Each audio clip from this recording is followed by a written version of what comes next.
Assalamualaikum warahmatullahi wabarakatuh.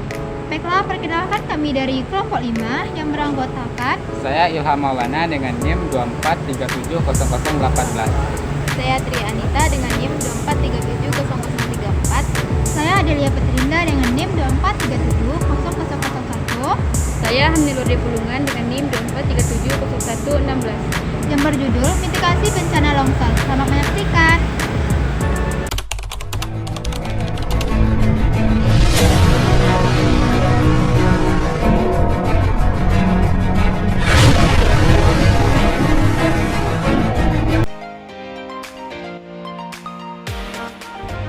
Bencana longsor. Tanah longsor adalah perpindahan material pembentuk lereng berupa batuan, bahan rombakan, tanah, atau material campuran tersebut bergerak ke bawah atau keluar lereng. Longsor dapat terjadi secara mendadak, terutama saat atau setelah hujan. Longsor dapat terjadi tanpa pemicu yang jelas. Longsor yang meluas atau parah seringkali disebabkan oleh bencana seperti badai, gempa bumi, gunung berapi. Jadi, faktor-faktor penyebab tanah longsor itu karena curah hujan yang tinggi, tanah kurang padat, lereng terjal, lapuknya batu di lereng, gempa bumi, aktivitas vulkanik, penggundulan hutan, dan perubahan penggunaan lahan. Di sini ada mitigasi bencana longsor. Sebelumnya itu membuat selokan yang kuat untuk mengalirkan air hujan, pemetaan daerah rawan longsor, melakukan pemadatan tanah, dan sistem peringatan dini.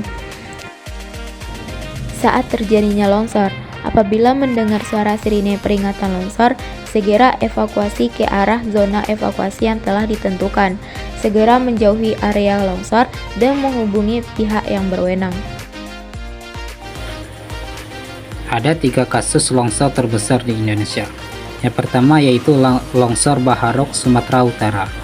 Pada 3 November 2003, longsor di Bukit Terjal di dekat Desa Bukit Selawang menelan 90 korban jiwa. Yang kedua yaitu longsor di Agam, Sumatera Barat. Pada 27 Januari 2013, longsor di Desa Kampung Dukuh, Nagari menimbun 15 rumah. Yang ketiga yaitu longsor Jemblung, Banjarnegara, Jawa Tengah. Pada 12 Desember 2014, longsor di Dusun Jemblung menelan 108 korban jiwa. Itulah 3 kasus besar longsor terbesar di Indonesia hingga saat ini. Selanjutnya, ada jenis longsor dan strategi respon. Di sini ada 4 jenis longsor. Ada longsor translasi, longsor rotasi, pergelakan blok, dan aliran bahan rombakan.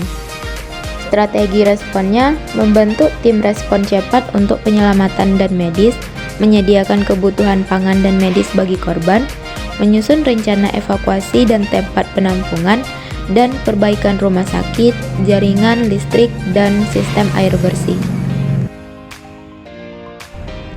Pemulihan dan rekonstruksi. 1. Membangun klinik darurat dan perawatan medis bagi korban. Yang kedua, memberikan bantuan kepada warga yang berdampak. Yang ketiga, memulihkan pasokan air bersih, listrik, dan telekomunikasi. Yang keempat, merevisi tata ruang kota untuk mengurangi risiko kerusakan.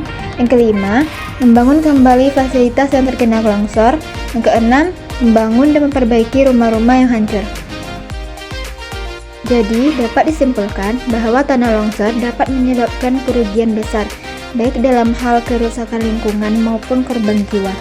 Dampak tanah longsor terhadap lingkungan antara lain kerusakan lahan, hilangnya vegetasi penutup lahan, dan terganggunya keseimbangan ekosistem.